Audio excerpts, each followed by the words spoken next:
المتقين الذين يؤمنون بالغيب ويقيمون الصلاة ومما رزقناهم ينفقون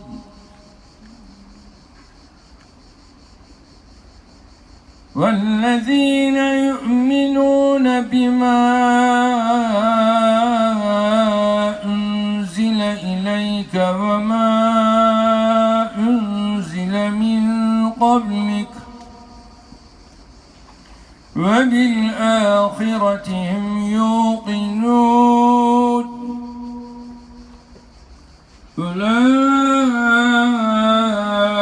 على هدى من ربهم وأولئك هم المفلحون. صدق الله العظيم.